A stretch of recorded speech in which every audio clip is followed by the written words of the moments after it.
a bit more about the development.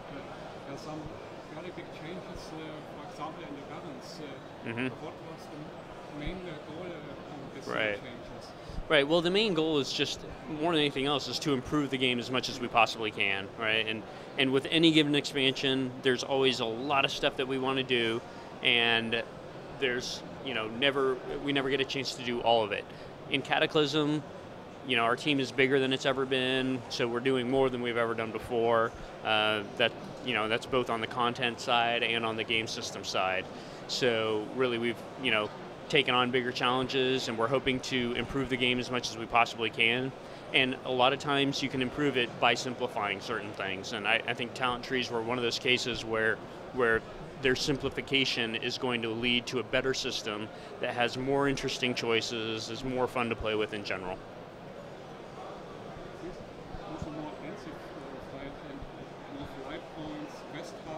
Yeah. Yeah, there's definitely a lot more of everything. Will you actually be able to finish Cataclysm this year? That's definitely the intent. We are planning to ship this year. So. Okay, so what? No, I can't give any specific times. The first Tuesday after it's finished. What are the problems? Where are you stuck? Why is it? Right. Well, I mean, more than anything else, it's just a question of finishing everything. As players in the beta can see, the guild systems are just now coming online. The rated battleground systems will be coming online soon also.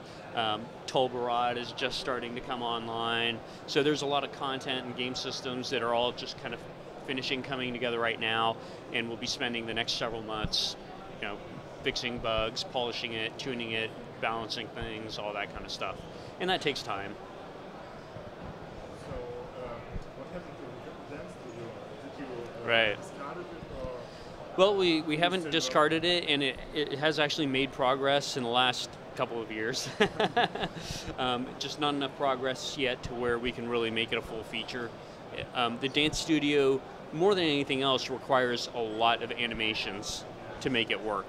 And it's essentially a secondary task for our animators, and so their first priority is to make sure that the things like goblins and worgans have all the animations that they need, and then all our boss monsters and other monsters that you just need for the core content to work.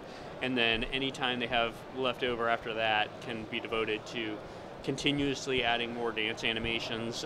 We have a lot of cool new dance animations that I've seen.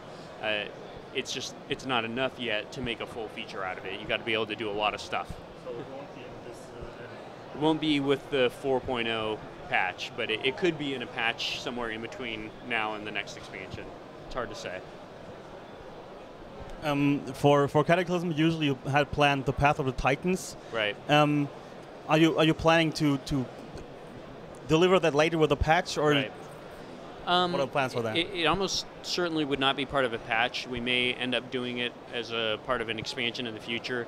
Really, what we found was that the Path of the Titans, as we had it concepted, was going to add a lot more complexity to the game than was really worth it. It was going to add a lot of complexity, but not really add a whole lot of choice. Most players were going to pick their path and then be on it and kind of finish it and just kind of stay that way for a long time, or have one for one spec, another path for another spec, another path for another spec. So it didn't feel to us like the way it was designed that it was going to add a lot of character customization choice. And because of that, it wasn't going to be worth creating all the content and the balance problems that go along with it in order for it to not really deliver a lot in the way of character customization. There's a lot of humor in the game, in the new content. I've just seen the Epicus Maximus. Have you ever heard of the Pain on the Tones musicians? And how do you encourage such humor in the game? I guess we're just kind of silly people when it's all said and done. I don't know, there's a lot of joking around that goes around at the office, and our designers and programmers and artists are very creative people, and we try to let that creativity be expressed in the game in ways that are funny. It's not something that we really plan. It just sort of happens sometimes. I mean, you revealed already the first rate instance of what the name of the last boss of this rate. Right. Well, there are several raids. We have the Skywall raid, we have the Grim Atoll raid, we have Blackwing Descent. Those are all in the first tier of content. So it's almost like a Naxxramas that's been split up into a lot of different parts. So mostly so that you get more environmental change, you get more different visuals, so you're not kind of seeing the same thing all over the place all the time. But as far as what the last boss really is, we would consider that to be sort of like Cho'Gall. Cho'Gall is the ogre that is kind of the main guy in charge of the Twilight's hammer, and he's this crazy two-headed ogre with this like beak face as one of his heads. He's really kind of twisted and messed up. He's a very cool boss. It should be a fun encounter.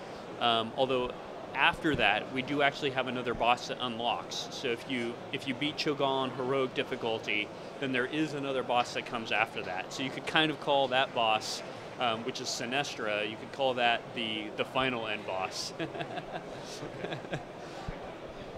Thank you a lot for answering all those questions. Absolutely. Und wir sehen uns demnächst. Danke. Thank you.